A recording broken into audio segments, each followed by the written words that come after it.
ರೈತ ಬಾಂಧವರಿಗೆ ಪ್ರಗತಿ ಚಾನಲ್ಗೆ ಎಲ್ಲರಿಗೂ ಆತ್ಮೀಯವಾದಂಥ ಸ್ವಾಗತ. ಇಂದಿನ ಈರುಳ್ಳಿಯ ಮಾರುಕಟ್ಟೆಯ ಬೆಲೆಯನ್ನು ನೋಡಿಕೊಂಡು ಬರೋಣ. ಇನ್ನು ಯಾರೋ ಹೊಸದಾಗಿ ಚಾನಲ್ ನೋಡ್ತಾ ಇದ್ದರೆ ಸಬ್ಸ್ಕ್ರೈಬ್ ಆಗಿ. ಇಂದು ಈರುಳ್ಳಿ ಯಾವ ಮಾರುಕಟ್ಟೆಯಲ್ಲಿ ಎಷ್ಟು ರೇಟು ಒಂದು ಕ್ವಿಂಟಲ್ಗೆ ಇದೆ ಅಂತ ನೋಡ್ಕೊಂಬರೋಣ ಬನ್ನಿ ರೈತರೇ. ಇಂದು ಈರುಳ್ಳಿ ಬಂದು ವಿಜಯಪುರದಲ್ಲಿ ರೇಟ್ ಬಂದು ಹಾಯಾಗಿದೆ ನೋಡಿ, 2,000ದಿಂದ 3,000 ರೂಪಾಯಿವರೆಗೆ ನಡೀತಾ ಇದೆ. ವಿಜಯಪುರದಲ್ಲಿ 2,000ದಿಂದ 3,000 ರೂಪಾಯಿವರೆಗೆ ಒಂದು ಕ್ವಿಂಟಲ್ ಈರುಳ್ಳಿ ರೇಟು ಇದೆ. ಈರುಳ್ಳಿ ರೇಟು ದಿನೇ ದಿನೇ ಏರ್ತಾ ಇದೆ ನೋಡಿ ರೈತರೇ. ಬಾದಾಮಿ ಮಾರ್ಕೆಟ್ನಲ್ಲಿ 1,500ದಿಂದ 2,600, 1,500ದಿಂದ 2,600 ಬಾದಾಮಿ ಮಾರುಕಟ್ಟೆಯಲ್ಲಿ ಒಂದು ಕ್ವಿಂಟಲ್ ಈರುಳ್ಳಿಯ ಬೆಲೆ ಇದೆ.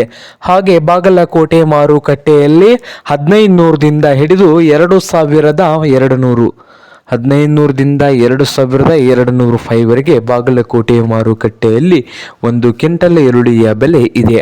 ಹಾಗೆ ಇನ್ನೊಂದು ಮಾರುಕಟ್ಟೆ ಬಂದು ಬೆಳಗಾವಿಯಲ್ಲಿ 1,600ದಿಂದ ಹಿಡಿದು 3,000, 1,600ದಿಂದ 3,000 ರೂಪಾಯಿವರೆಗೆ ಒಂದು ಕ್ವಿಂಟಲ್ ಈರುಳ್ಳಿಯ ಬೆಲೆ ಇದೆ ನೋಡಿ ಬೆಳಗಾವಿ ಮಾರ್ಕೆಟ್ನಲ್ಲಿ. ಹಾಗೆ ರಾಯಚೂರು ಮಾರ್ಕೆಟ್ನಲ್ಲಿ 1,600ದಿಂದ 2,800 ರೂಪಾಯಿವರೆಗೆ ರೇಟ್ ಇದೆ. 2,800 ರೂಪಾಯಿವರೆಗೆ ರಾಯಚೂರು ಮಾರ್ಕೆಟ್ನಲ್ಲಿ ಒಂದು ಕ್ವಿಂಟಲ್ ಈರುಳ್ಳಿಯ ಬೆಲೆ ಇದೆ. ಹಾಗೆ ಮಹಾರಾಷ್ಟ್ರದ ಕೊಲ್ಹಾಪುರದಲ್ಲಿ 500 ರೂಪಾಯಿದಿಂದ 3,000, 500ರಿಂದ 3,000 ರೂಪಾಯಿವರೆಗೆ ಮಹಾರಾಷ್ಟ್ರದ ಕೊಲ್ಹಾಪುರದಲ್ಲಿ ಒಂದು ಕ್ವಿಂಟಲ್ ಈರುಳ್ಳಿ ರೇಟು ಇದೆ.